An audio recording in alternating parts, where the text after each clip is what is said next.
Turn the news on, you get your blues on from all the negativity. It's hard to wrap yourself around what's going down on TV. You can stress it, second guess it, you can think about it way too hard. You can move the conversation from your head to your heart. Sometimes it's a matter of just letting go, holding on to the one thing we know. Love wins, love wins. That's where the circle of life begins. It's the one simple lesson worth learning again and again. Love wins. We all matter. It doesn't matter if we're on one side or the other, as long as we find a way to get along with one another. Can agree to disagree, or maybe even realize another point of view when you look through someone else's eyes. Sometimes it's as easy as just letting go, and holding on to the one thing we know. Love wins, love wins. That's where the circle of life begins. It's the one simple lesson worth learning again and again. Love wins whenever you give it a chance. It is the one hope that everyone has to build a better for us all.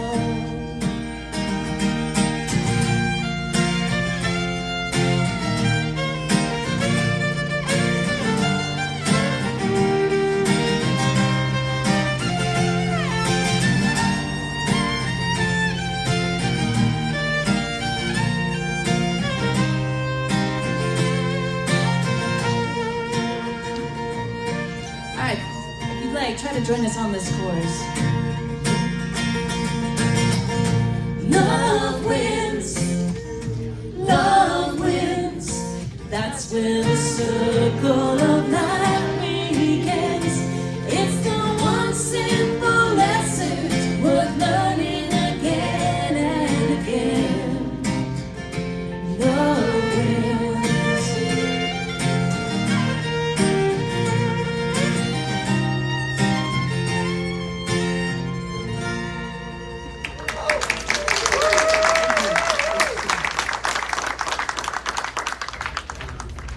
Good morning. Good morning. Good morning. Thank you. Thank you. It's great to be here. Yes. I'm grateful to Lynn for the lesson last Sunday, and I understand it was very sweet. I'm Reverend Donna, in case you don't know. I've been visiting with my stepson, his wife, and their 13-year-old son for 3 days. They left on Tuesday. Wednesday, Phil's son came. So everything we did the first time, we did again, and then some. I have been zip lining, horseback riding, hiking. Yeah, I have been busy. Tomorrow, I'm going to the Queen Copper Mine tour in Bisbee, coming back through Tombstone, having lunch at the Crystal Palace. We watched the movie last night. And then on to Kirchner Caverns to tour that, and then I'm going to go home and fall in my easy chair. It's been great. It's been really good. Ooh. Let's shake off all the busyness of getting here and all of our to-do list and what we're going to do after we leave here. Wipe that all clean. Take a deep breath, if you will. We thank you, sweet Spirit, for we are here by divine appointment. We open our minds and hearts to receive the blessings that are in store for us. knowing that as we give, we receive. Wherever we are in our right and perfect place. For the divine presence is with us and is all authority. So thank you, sweet Spirit, that there is only love. There is only peace. And if there's anything else, it's because we messed it up. And that's okay too, because that's learning. Thank you, sweet Spirit. And so it is. Amen. Please join me in our opening statement. There is only one presence and one power in the universe and in my life, God the good, omnipotent. And our vision? A world of spiritually awakened hearts and minds. And our mission? We are creating a joyful community on a spiritual pathway to peace and love through fellowship, classes, music, and services. And so it is. And now let's get out of our busy brain and begin to open our minds and hearts with the daily word. And Phyllis Buchanan is going to read that for us. Good morning. Good morning. The topic for today is release. Regular releasing keeps me in the flow of life. I've been changing as long as I've been alive and will continue to evolve as long as I live. I make room for the person I'm becoming through releasing, which is an important part of my spiritual practice. Just as I would not fill my closet with clothes that no longer fit, I do not fill my life with beliefs and ideas that no longer reflect who I am and who I'm becoming. Regular releasing creates space in my life for new things to come in.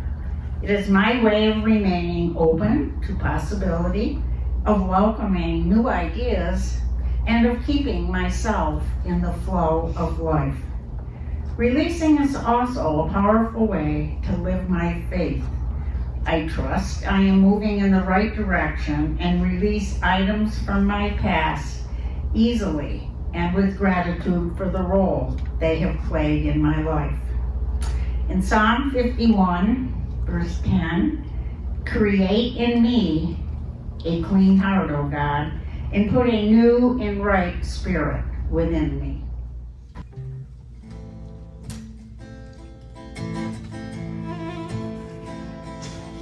In beauty, may I walk all day long. May I walk through the seasons. May I walk, may I walk in peace on this path. May I walk through my life. May I walk in old age. May I walk, may I walk in peace. May I walk, may I walk, may I walk in peace.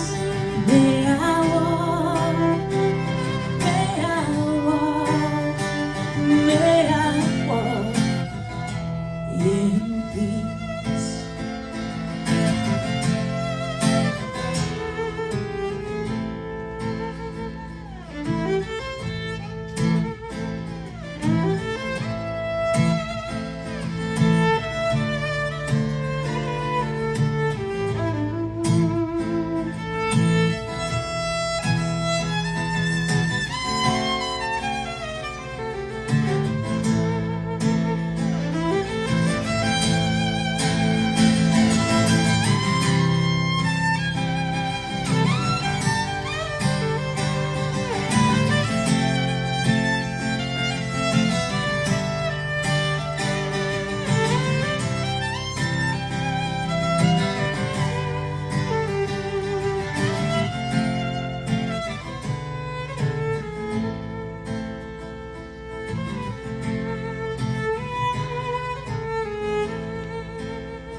joy.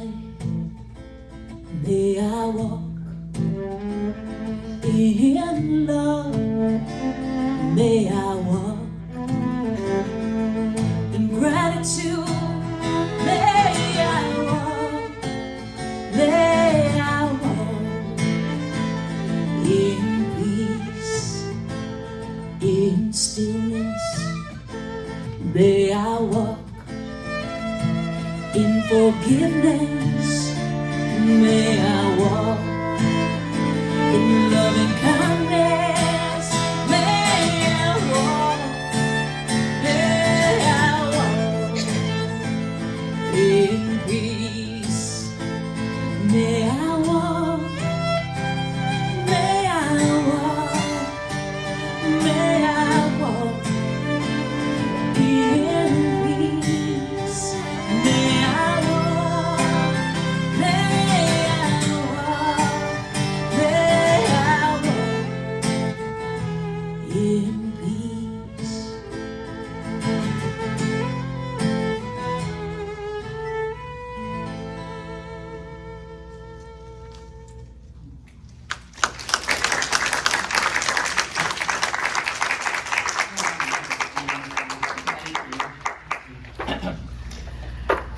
So when is the last time someone read you a fairy tale?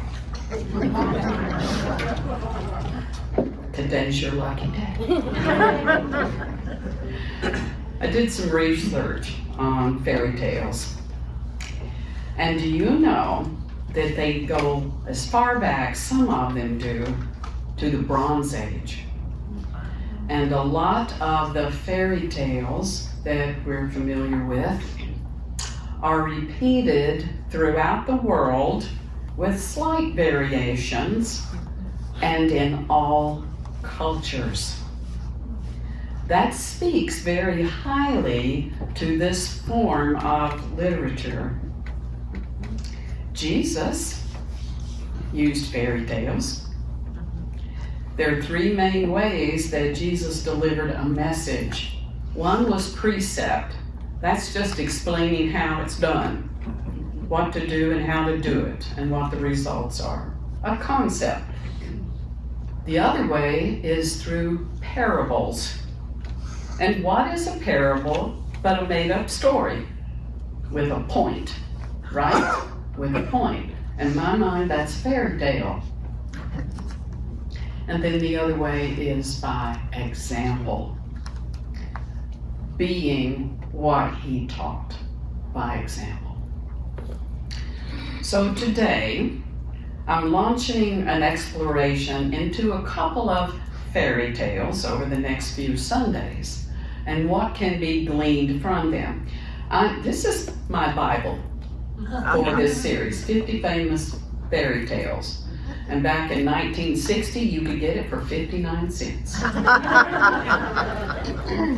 I love this book. I've got some fairy tales memorized. So if you will allow me, what I'd like to do today is read a fairy tale, and then I'm going to pick it apart. Not only on the surface of what, as a little kid, I could take away from it, but from a spiritual standpoint. At some point when I was in seminary and studying metaphysics, which I love and was pretty adept at interpreting things, I realized that all of life is metaphysical.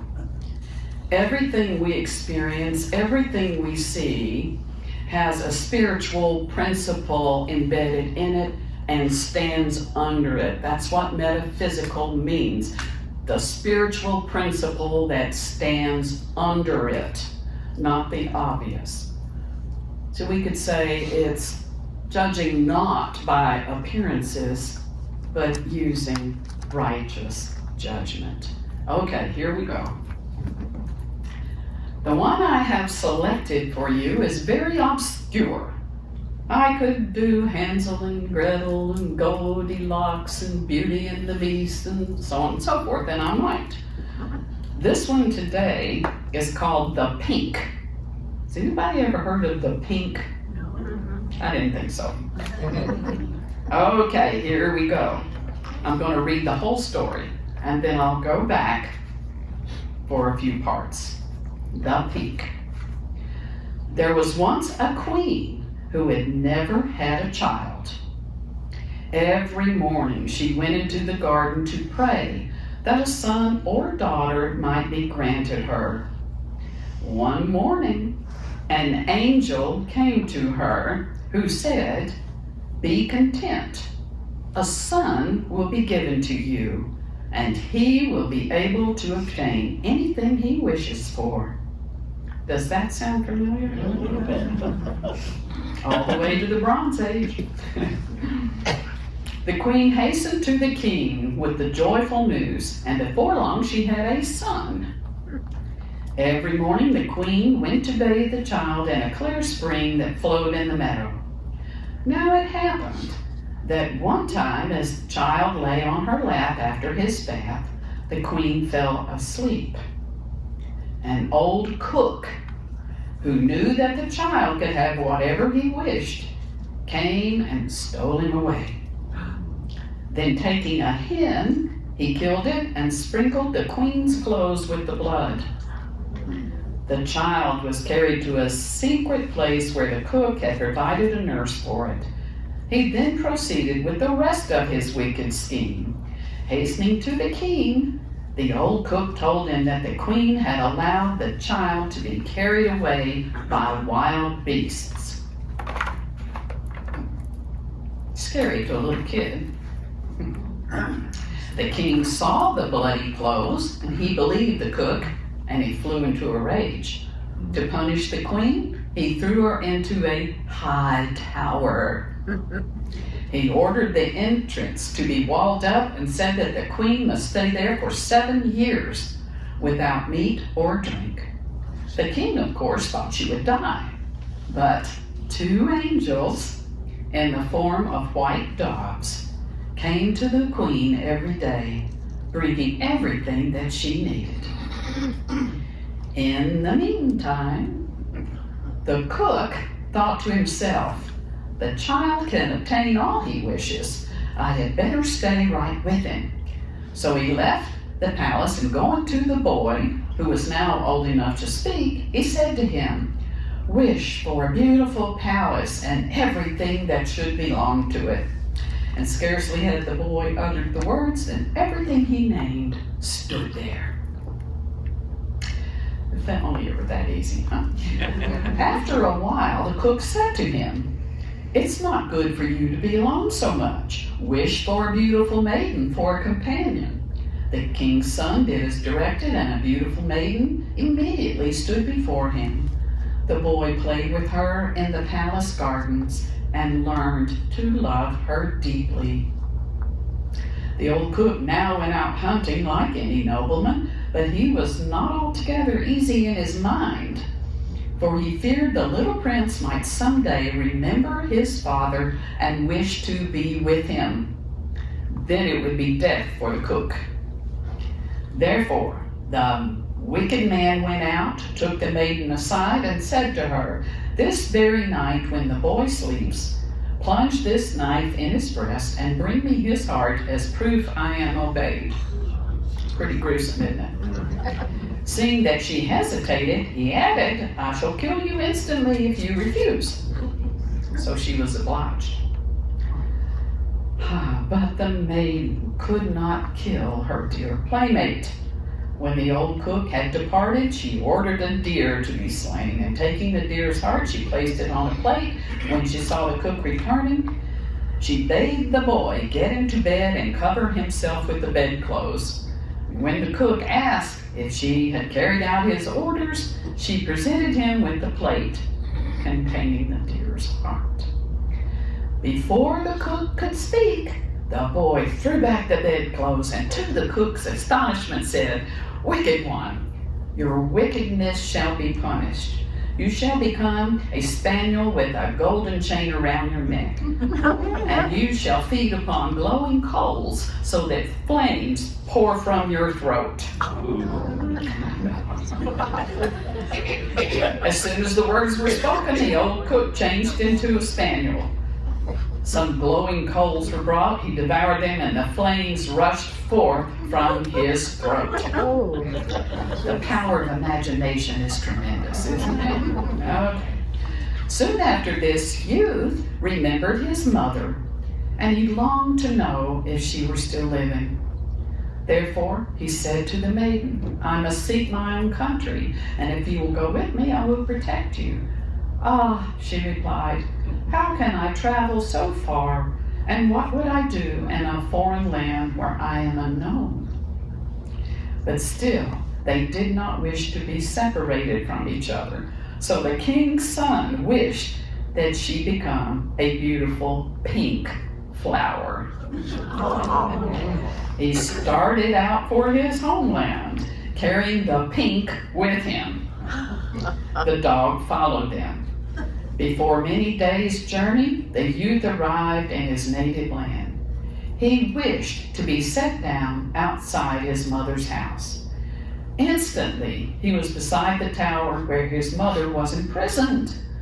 Then he wished for a ladder to reach the top. He mounted and looking in exclaimed, Dearest mother, Lady Queen, are you living or dead? She immediately answered, I have just eaten and have had sufficient, for she thought the dogs had spoken. I am your own son, answered the youth, who was supposed to have been carried off by wild beasts. But I am living and well and hope shortly to release you. Then he descended the ladder and going to the gates of his father's palace, had himself announced as a foreign huntsman and requested to be taken into service. The king replied, I will hire him if the man is well skilled and can shoot a good supply of venison. And here I'm going to skip. So what does he do? He said, I can do that. Goes out into the woods, forms a circle with a lot of other huntsmen, and wishes for the deer to come into the circle, which they do. And it's kind of like fish in a barrel. You know? Okay. So he goes back with all this venison, and the king is really impressed, and he throws a big banquet, and he says, I want you to sit at the head of the table with me. And quote, huntsman says, oh no, I'm not worthy. Oh yes you are, I absolutely insist. But as the boy was sitting there, he thought of his mother, and he really wished someone would mention her. And just as he mentioned that, the king's grand marshal said, Your gracious majesty, we are living here in pleasure and abundance, but how is your wife in the tower? Is she living? Or has she perished miserably? Silence, thundered the king. She let my son be devoured by wild beasts. My heart is steeled to her sufferings. Hearing this, the huntsman arose and said, Gracious king and father, she is still living, and I am her son. The wild beast did not carry me away. It was that wicked wretch, your old cook. While my mother slept, he took me from her lap and sprinkled her dress with blood in order to mislead you. Then calling the spaniel with the gold chain around his neck, the youth showed him to the king, saying, This is the wicked brute. And sending for hot coals, he made the creature eat them. Now, said the youth, behold him in his true form, and believe me. The spaniel was instantly changed into the cook. The fellow's guilty look was enough to condemn him. The king could scarcely control his rage and ordered the cook to be imprisoned. Ah, my son, said the king, what a cruel life you have led. But the youth said he had been quite happy, and asked if the king would like to see the maiden who had not only brought him up tenderly, but when ordered to kill him, had refused to do so. Yes, said the king, I would gladly see her. Putting his hand in his pocket, the youth brought out the pink. Everyone stared in amazement. Now, said the son, I will show her to you in her true form. He wished her to be a maiden again, and she stood before them in all of her beauty. "And the queen, my mother," said the youth, "would you see her also?" "Yes, yes," cried the king, and he wept bitter tears to think that he had treated her so unjustly. The queen appeared at once, and the king begged her forgiveness, and heaped honors and rich gifts upon her. The young prince married the beautiful flower maiden, and they lived happily ever after. That's right. Most fairy tales start with once upon a time, and they end with and happy ever after in a far, far away land. Okay, why in the world did I take your time to read this to you? Right? First off, the obvious is here we have again the tale of an angel coming to a woman, a virgin woman, and saying, "You will have a son," or a child. I don't know what she said. She said a son. And he will be a miraculous person. He will have the power to manifest anything he wishes. You and I are that son, right? We're the star of this fairy tale. It's happening to us, through us, and all around us. All it requires is the intention and the spoken word to release that energy and pull from the quantum field our heart's desire. This is a story about manifesting. Okay, what about the old cook who stole the baby? Let's just call it ego, right? Here we have a divine child, and then the ego hijacks the power of the divine child. And what's the first thing that our ego goes after? Oh, how about a palace and all the stuff in it, so that I look powerful, so that I feel powerful. The ego often does that. We use our divine power in ways that are not in alignment with who we came here to be. Okay, the cook lives by appearances. In other words, he has no power of his own.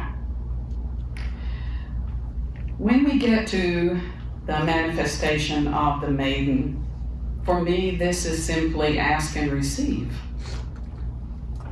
The two of them, the divine child, the manifester, is paired with a young maiden. Metaphysically, men are intellect, women are the feeling nature. So they played together in the garden, and he fell deeply in love with her. This is innocent love. This is love not based in possessiveness, codependency. It's not based in possession of another at all. This is pure, innocent love. And that's the type of love our divine child has within us. We all have a divine child. It's the source of our joy. Now, the cook sees them playing together, and he starts worrying, oh, what if this child, this son of the king, starts remembering his father? Okay, so here we are. Ego's in charge. We have a divine child within, but it's only doing what the ego tells it to do. To remember, remember means to reconnect. So what the cook is really worried about, not that he might see an image of his father, but that he will reconnect. To reconnect is for us to turn within and to know the truth which makes us free. Speaking of which, thank you.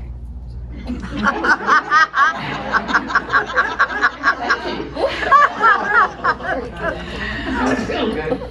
Okay, so, let's see. Oh. So he's fearful. He's fearful that the young son might reconnect with his source.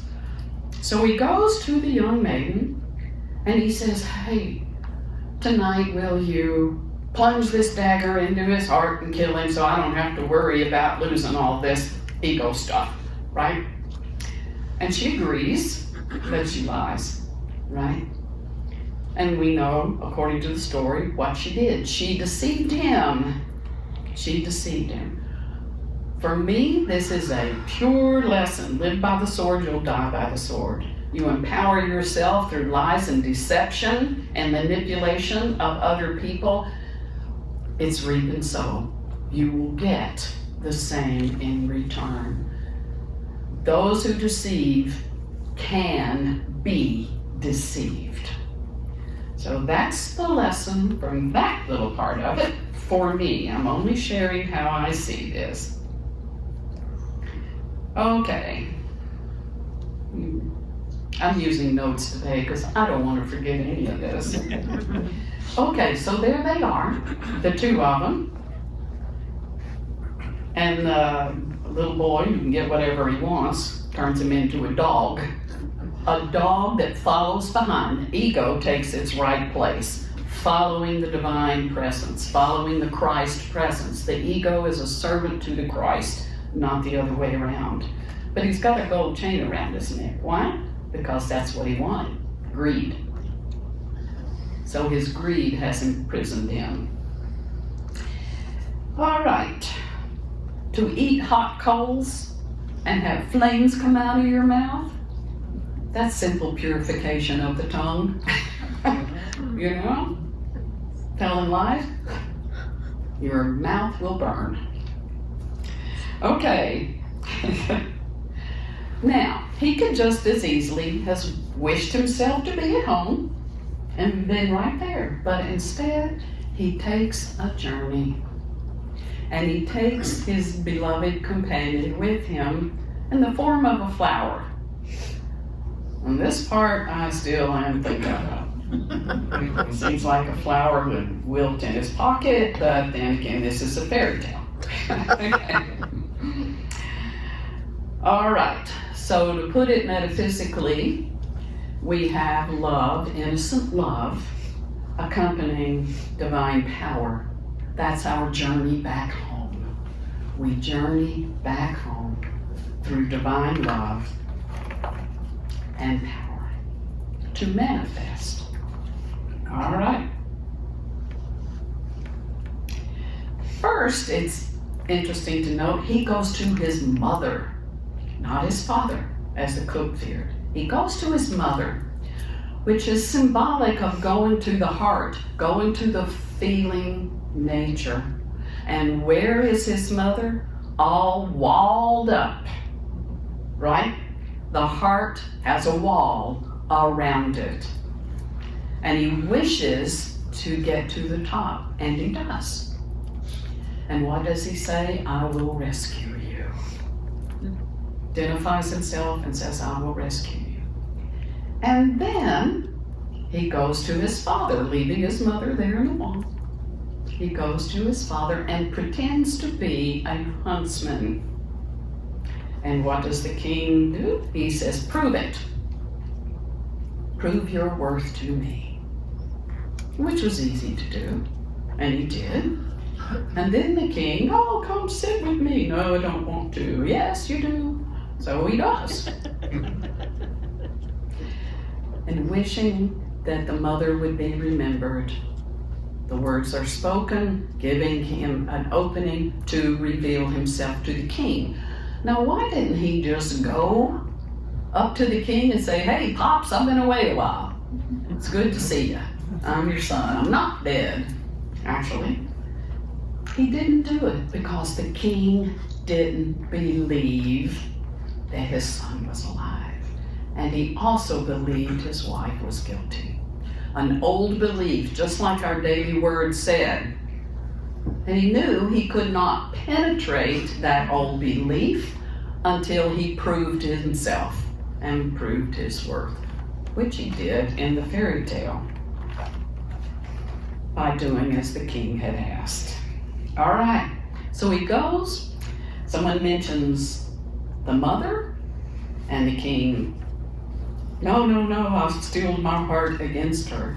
And when he realizes his wrongdoing, his mistake, that he judged by appearances and didn't ask further questions, then he's mortified, right?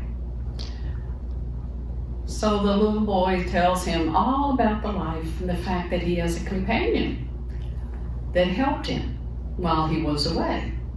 And he pulls out the pink flower, the pink, and turns her back into the maiden. Da-da-da, there she is. Wow! And all of her beauty, it said. Then, would you like to see my mother? Yes, I would. Wish it, and there she stood before. And what did he say? Forgive me, forgive me, forgive me. And he showered her with honor and gifts and all that. So here we have the reunion of the supreme heart and mind, heart's no longer in a tower, and the mind knows the truth. And what does the truth do? Set you free. And then we have an expansion. Not only do they have a son, they now have a daughter-in-law. And they live happily ever after, which is to say, they live in contentment and in peace. Now, that's my take on this fairy tale. Why is this important to me? Because it was told to me along with others. And as a child, I hear all this, and people say, oh, these fairy tales are scary with all their blood and they're fighting and this and that. But I kind of knew it was all metaphorical. And it's society's way of teaching me values. What do you value in your life? On the surface, that's what it seems to be. For me, there are some takeaways when I look at it metaphysically, when I look at it spiritually, and the takeaways for me are this. Judge not by appearances. A pink flower could be living and real. A dog may not be just a dog. And I'm calling on your imagination. Simply judge not by appearances. 2, you reap what you sow. What goes around comes around, and that's a quantum physics vibrational truth. 3, the proper place for the ego is to follow and to serve the master, which is our divine inner child. 4, love heals all. And it's not just love. There's all kinds of love. It's innocent love. Love with no strings attached, no judgment, no neediness. Love that is innocent. And 5, we have the power to manifest by decree. This is our prayer. It is our decree. And so it is. And so we let it be. And how do we let it be? By surrender.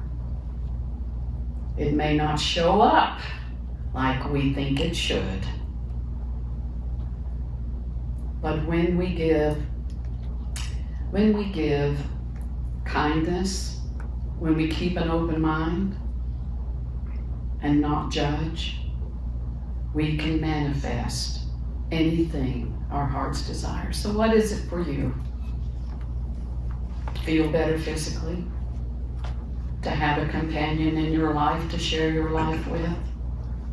To have a little more financial security at this stage in life? to have your family dynamics healed?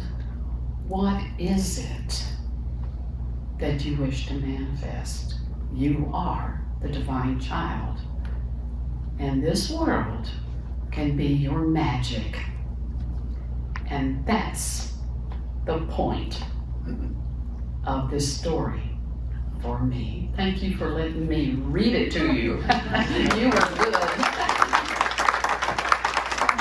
You didn't squirm too much on your seat.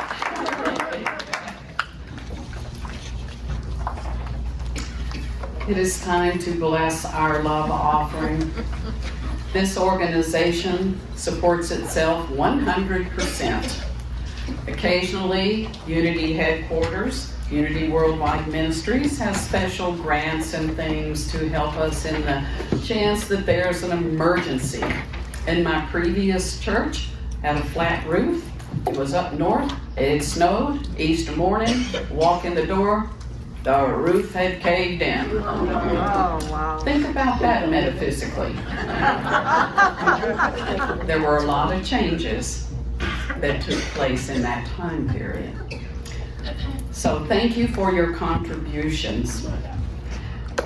Hold your gift in your hand if you are giving by a check or cash.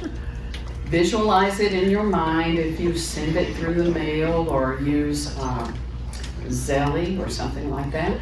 We have a new way to donate on our website. It's called Stripe. And you can go to our website. If you get the e-blast that comes out, I explained how to access that. If you don't get our newsletter, you can sign up for it. I will add you to it.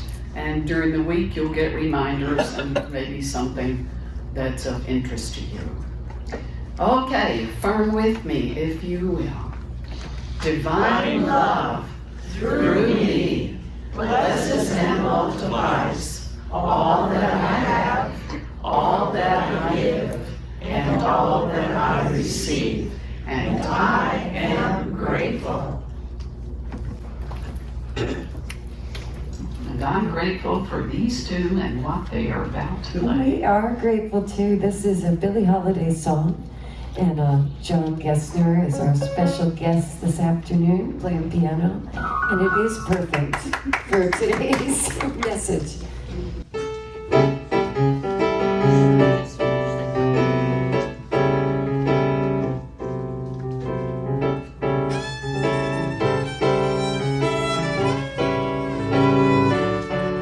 Then it's got, shall get, then it's not, shall lose. So the Bible says, and the same is true. Mama may have, and Papa may have, but God bless the child that's got his own, that's got his own. Oh, the strong ones grow while the weak ones fade. Empty pockets, they don't ever make the grade. Mama may have, Papa may have, but God bless the child that's got his own, that's got his own.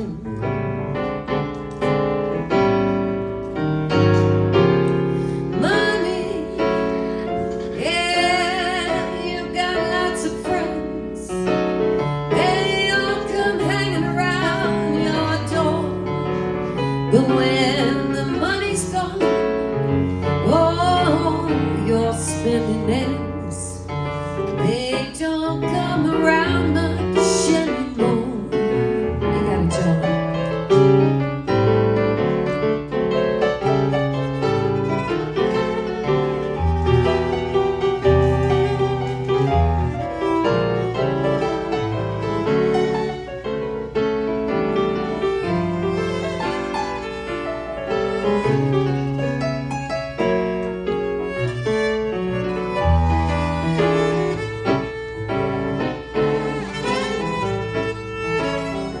Rich relations crust of bread and such. You can help yourself, but don't take too much. Mama may have, Papa may have. God bless the child that's got his own. It's got his own.